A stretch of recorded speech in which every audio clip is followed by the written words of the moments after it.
Les Williams has a story to tell. And it's not just the amazing fact that at 55, he went back to college and earned a law degree from Stanford University. When Les was a young man, he was one of the original Tuskegee Airmen, and he flew B-25 bombers, just like this baby, back in World War II.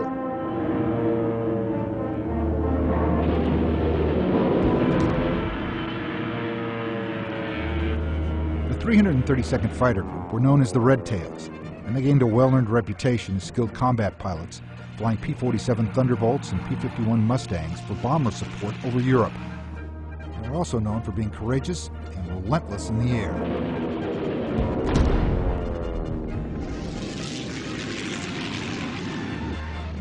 At the height of World War II, a group of highly motivated African-American pilots from the original 99th Fighter Group flew some of the most challenging and daunting missions of the European theater.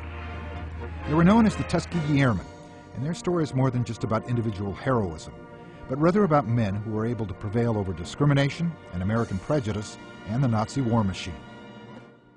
Except for our uniforms and the fact that we knew we were doing something very helpful to improve our race, we knew that we were going to have to put up with a whole lot of stuff, which we did. And so that was the overall atmosphere throughout the training. 89-year-old Les Williams was one of those young pilots that went through the training in Tuskegee, Alabama. The military was segregated at the time and discrimination was rampant, but the men who wanted to fly somehow endured to earn their wings. It was bad, and they even told us that we weren't all going to be here when the bell rings. And so the training was very difficult. They had us do things I don't think that every white cadet had to go through. But that was very helpful because it made us really try to be the best. And we told each other we're going to be the best.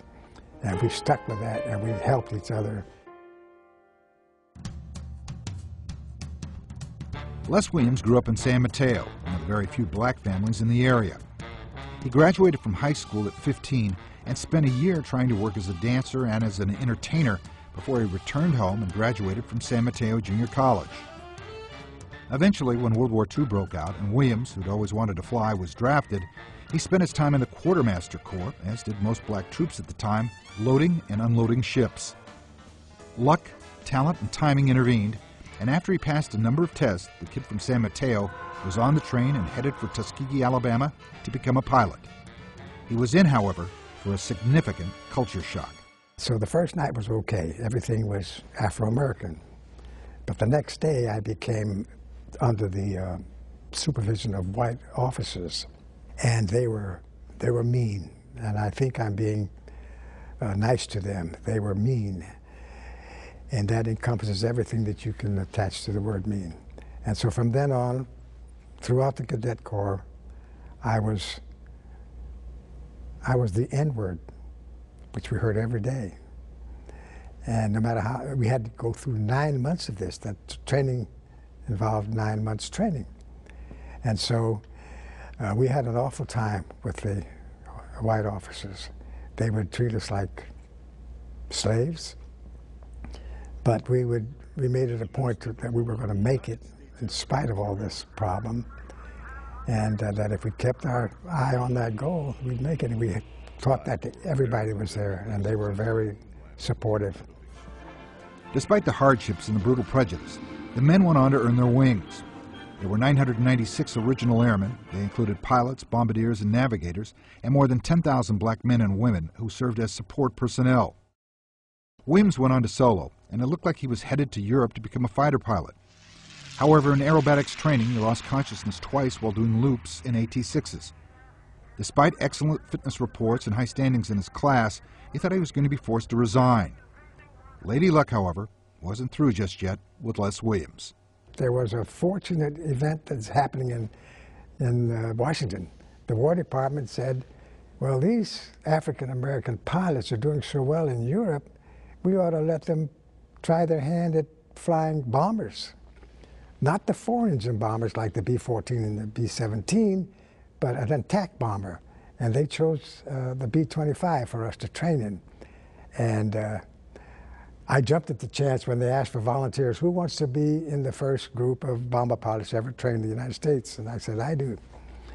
And that was the most primary coincidence that ever happened to me in my whole life. It just happened at the right time.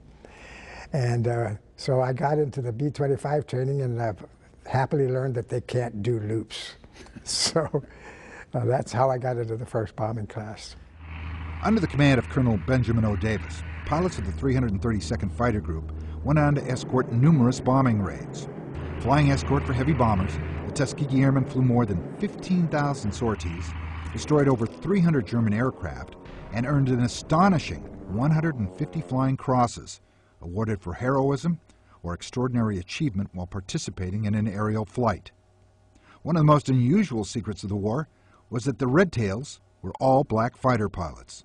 Not until after the war ended and people started to come back did we find out how much the Red Tails contributed to the morale of the white bomber crews. Because one of their assignments, one of the Red Tails' assignments was to escort bombers over their targets, over the Ploesti oil fields, or over Hungary, or over Germany, or over Italy. And they did so well that they became wanted by these bomber pilots. They said, we want the Red Tails to protect us because they don't leave our formation. They see that we get to where we're going. While the majority of the Tuskegee Airmen became fighter pilots, Williams waited and waited around so that more black navigators and bombardiers could be trained so they could ship out as B-25 crews to Europe. However, the war ended before Williams could ever fly combat missions.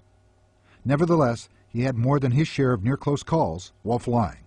I did have a fire in flight one night, and we have a crew of 5, and I was flying over Illinois someplace, and the fire in one engine came up, and we could put it out. There's a way of putting it out, which we did right away, but that made that engine useless.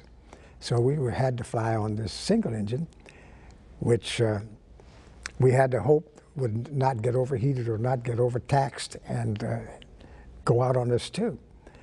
But we did find an airfield over Illinois, Scott Field, and so we landed there without incident. And so I said, boy, that's B-25 is a beautiful plane. By the end of the war in 1945, the Tuskegee Airmen had lost 66 pilots killed in action or accidents, and another 32 pilots downed and captured POWs. Williams would eventually leave the military as a captain in the Air Corps, return home, and graduate from Stanford University on the GI Bill. He would go on to raise a family and run an extremely successful dance studio in his hometown. Some men never back away from challenges, and Williams returned to college at age 55 and graduated from Stanford Law School to become a practicing attorney. In 1948, President Harry Truman enacted Executive Order No. 9981, directing equality of treatment and opportunity in all of the United States Armed Forces, which in time led to the end of racial segregation in the U.S. military. The lasting legacy of the Tuskegee Airmen and Les Williams is one of heroism and sacrifice for men who earned the right to fly and fight for their own country.